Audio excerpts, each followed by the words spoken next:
Assalamualaikum warahmatullahi wabarakatuh. Kami dari kelompok Bio 4 mata kuliah perancangan produk untuk teknik bioproses. Perkenalkan, saya Nuraini Utari. Saya Nadia Husna. Saya Tami Manurindra. Saya Widya Rahmanisa Fitri. Saya Victor Jonathan. Pada kesempatan kali ini akan multifunctional anti-aging serum kami yang dengan brand nama Reveal. Perkenalkan kembali, saya Nadia akan menerangkan mengenai latar belakang ide produk kami. Secara kasat mata, tanda-tanda penuaan dapat dilihat dari munculnya kerutan, garis halus, dan noda hitam pada wajah. Penuaan atau aging dapat disebabkan oleh berbagai faktor. Salah satunya adalah rusaknya sel karena oksidatif stres. Kondisi ini disebabkan radikal bebas, yaitu molekul tidak stabil yang terbentuk ketika atom menerima atau kehilangan elektron. Radikal bebas dapat terbentuk karena kondisi eksternal lingkungan seperti radiasi, sinar UV, asap rokok, pestisida, dan sebagainya. Bentukan radikal bebas dapat dihentikan oleh antioksidan. Tubuh kita secara alamiah menghasilkan antioksidan. Namun, ada beberapa antioksidan yang tubuh kita tidak dapat produksi, sehingga dibutuhkan sumber lain. Muncullah ide untuk membuat bio-based anti-aging serum dengan antioksidan untuk menunda proses penuaan. Perkenalkan, nama saya Tami Manurindra, akan menjelaskan chapter 1, Introduction.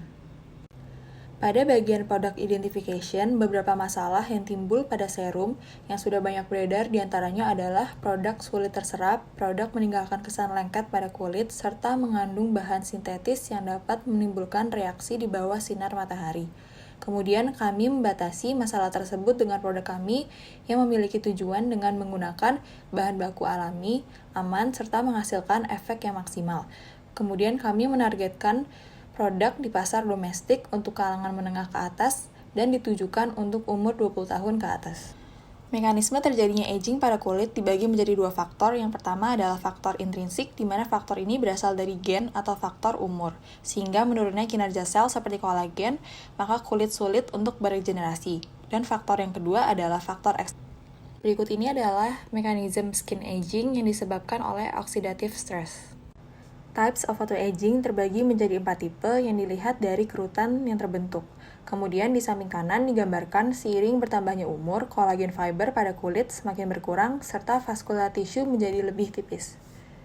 Berikut ini adalah 3 bahan aktif yang dipakai untuk mengurangi kerutan pada wajah, yaitu antioksidan terdapat pada karotenoid, AHA terdapat pada glycolic acid, dan BHA terdapat pada salicylic acid.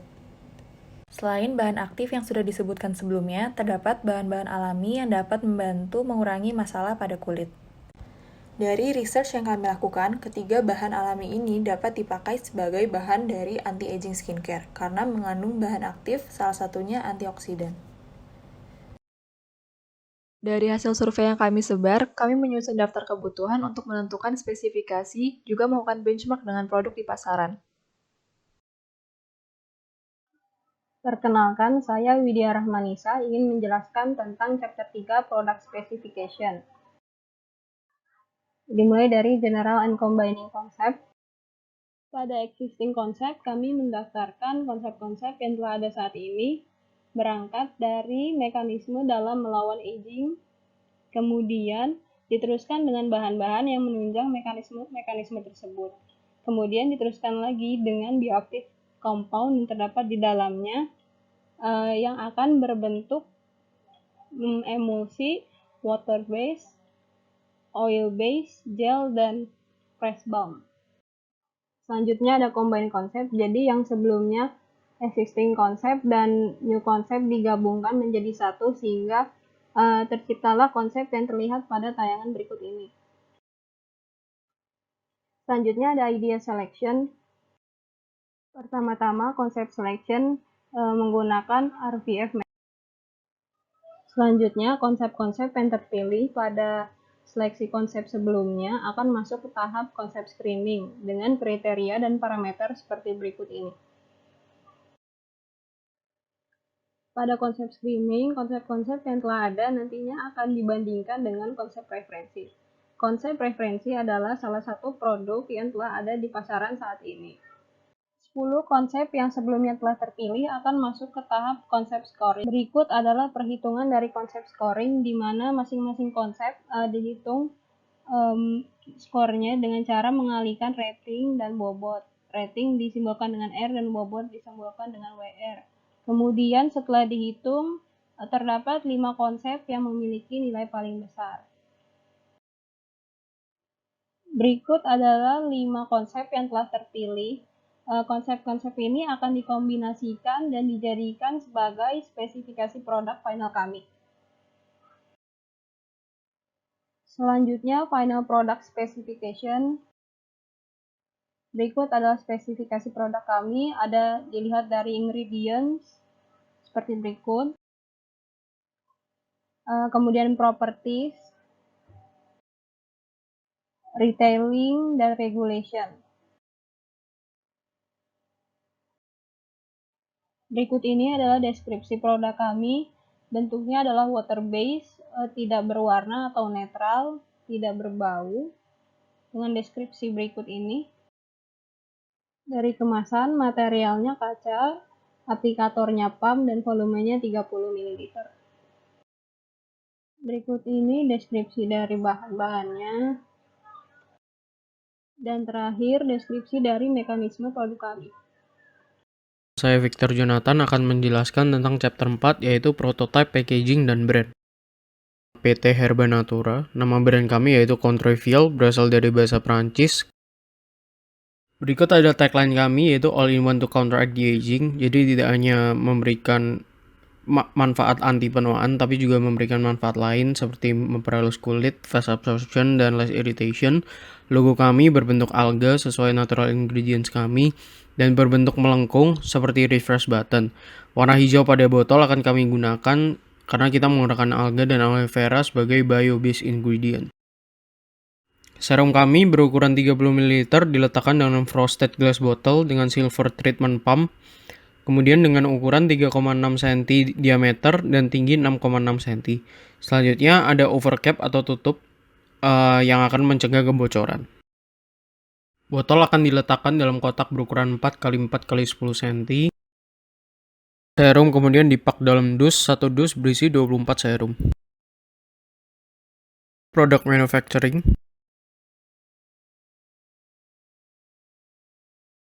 Pertama yaitu market analysis, ada geographic, demographic, psychographic, dan behavioral segmentation.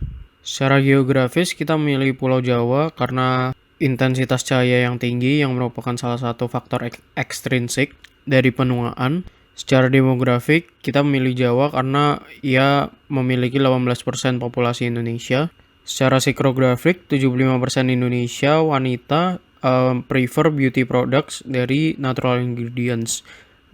Penelitian dilakukan oleh L'Oreal, sedangkan secara behavioral kita memilih middle high class consumers.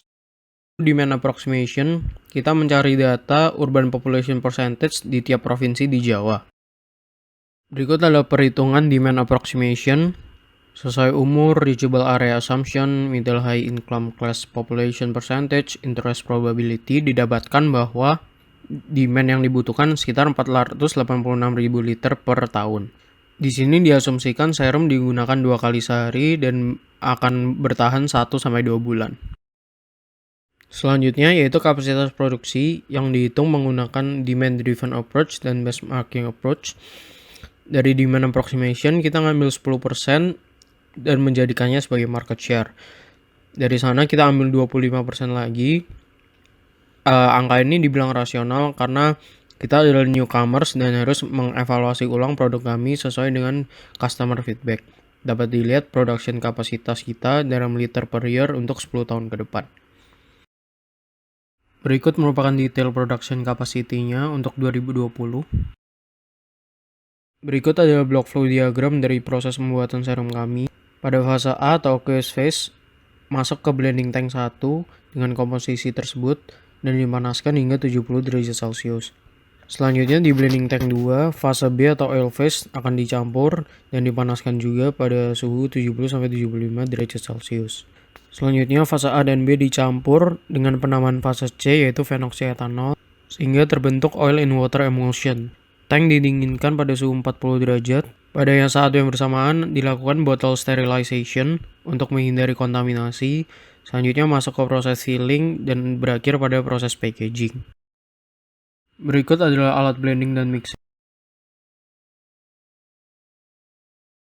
Berikut adalah alat bottle sterilization. Berikut adalah alat filling. Berikut adalah alat packaging. Selanjutnya yaitu perhitungan mass balance, ini untuk fase A. Dan berikut merupakan mass balance untuk sisa proses yang ada. Berikut adalah energy balance yang dibutuhkan. Berikut merupakan proses scheduling untuk 3 batch.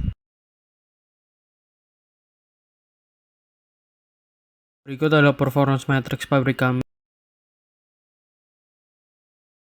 Lokasi pabrik kami di Jalan Rawa Udang JEP dengan akses yang memadai.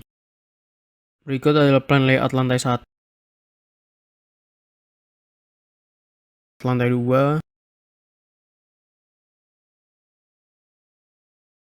Manufacturing unit. Perkenalkan kembali, saya Nuraini Utari. Di sini saya akan menjelaskan bab 6 mengenai supply chain. Yang pertama ada supply chain of raw material.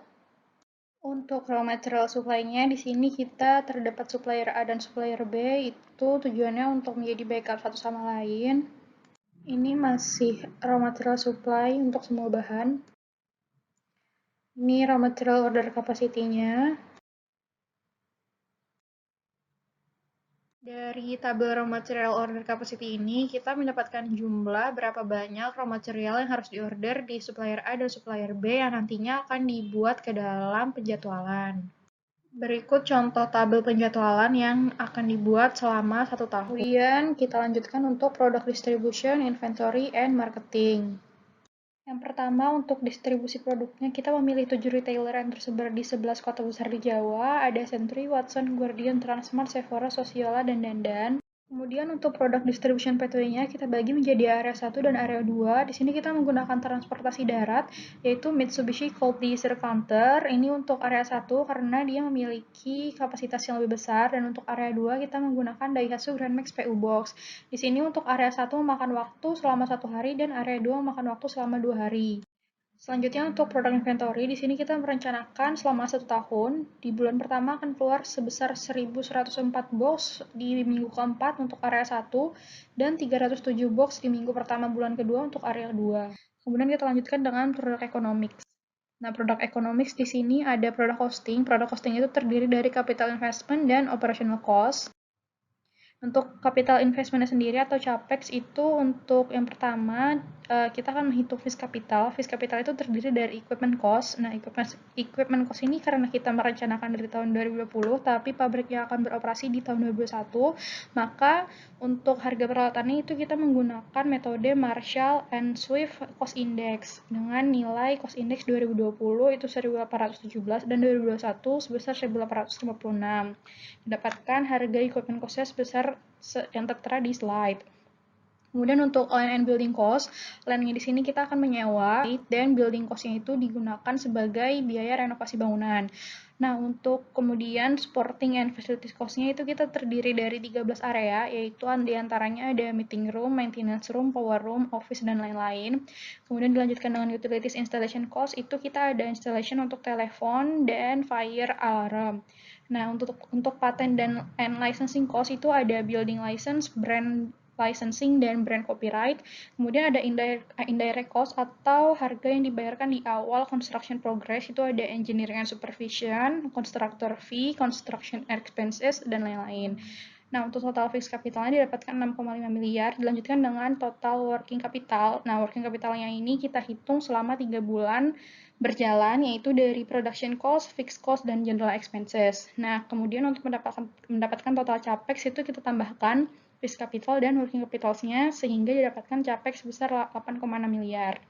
Untuk operating cost-nya atau OPEX itu direct production cost untuk raw materialnya itu ini sudah termasuk dengan shipping. Kemudian labor salary itu terdiri dari salary untuk operator, quality controller, dan warehouseman.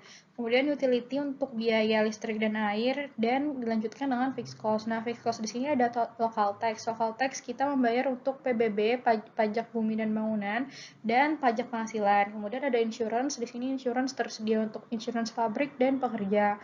Kemudian ada plan overhead cost, dan terakhir ada general expense. Nah, general expense ini yang pertama ada marketing and communication. Nah, di sini kita menggunakan biayanya untuk website development, online advertisement, dan offline advertisement. Nah, kemudian dilanjutkan dengan biaya distribution, ini terdiri dari biaya konsumsi bahan bakar dan jasa supir.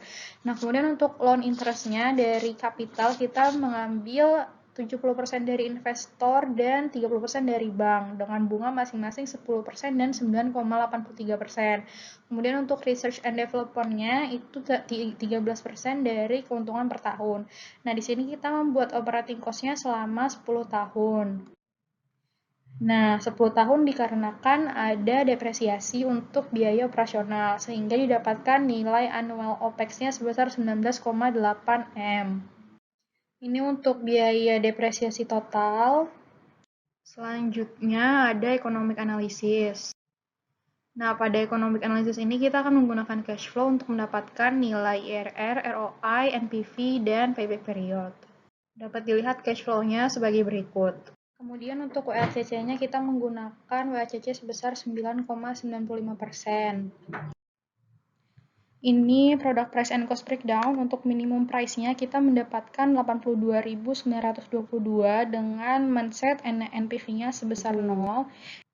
Nah, ini untuk product price and cost breakdown-nya itu paling besar itu terdapat di raw material. Untuk share percentage-nya itu sebesar 42,05%, dan yang kedua itu paling besar di research and development sebesar 25,81%. Dapat dilihat diagramnya. Kemudian ada profitability analysis. Nah, untuk profitability analysisnya sendiri, tadi kita menggunakan WACC sebesar 9,90%. Dari cash flow didapatkan nilai ROI, PBP, break-even point, IRR, dan NPV. Nah, untuk ROI dan IRR sendiri itu lebih besar dari WACC, yang berarti bahwa proyeknya ini secara ekonomi menguntungkan dan memungkinkan. Untuk payback periodnya itu bernilai 2,0982 tahun, yang mana kurang dari project lifespan yang di-set di awal 10 tahun, sehingga projectnya ini memungkinkan untuk terlaksana. Kemudian untuk NPV-nya bernilai positif, yang berarti projectnya ini menguntungkan. Nah, kemudian sensitivity analysis. Sensitivity analysis ini kita mempertimbangkan 3 aspek. Kenapa? Karena kita menganggap tiga aspek ini yang paling memungkinkan untuk mempengaruhi ke profitability analisisnya. Nah, di sini untuk NPV kita dapat melihat semakin besar product price-nya, maka NPV-nya pun semakin positif, dan ini berbanding terbalik dengan raw materialnya. Labor salary-nya cenderung konstan. Kemudian IRR, untuk IRR-nya juga sama, untuk semakin besar nilai product price-nya, maka IRR-nya akan semakin besar juga, dan berbanding terbalik dengan raw material, sedangkan labor salary-nya cenderung konstan. Kemudian untuk sensitivity analysis payback period dapat terlihat semakin meningkat product price, maka payback periodnya akan semakin cepat, sedangkan untuk raw material semakin meningkat harga raw materialnya, maka payback periodnya akan semakin lama. Untuk labor salary cenderung konstan. Kesimpulannya, Controfil adalah bio-based serum yang memiliki banyak fungsi. Serum ini diletakkan di dalam frosted glass bottle with pump dan dikemas kembali di dalam eco-friendly paperboard carton. Target market kami adalah penduduk berusia 30-50 tahun di kota besar Pulau Jawa. Kapasitas produksi sebanyak 1.209 botol per hari dengan jam kerja selama 8 jam. Proses produksi dilakukan secara batch. Lokasi peran kami adalah di Jakarta Industrial Estate Pulau Gadung. Segi ekonominya, total dari fixed capital dan working capital adalah sebesar 8,6 miliar rupiah dan average annual operational cost sebesar 18 miliar rupiah. Harga final produk adalah Rp125.000 dengan profit margin sebesar 51%. Pada Maret sebesar 9,95%, nilai IRR-nya adalah 65% dengan payback period selama 2,09 tahun. Dari cost breakdown, largest expense-nya adalah raw material dan R&D. Sedangkan untuk sensitivity analysis, variabel yang paling sensitif adalah product price dan raw material cost fluctuation. Demikian presentasi dari kelompok kami. Atas perhatiannya kami ucapkan terima kasih. Wassalamualaikum warahmatullahi wabarakatuh.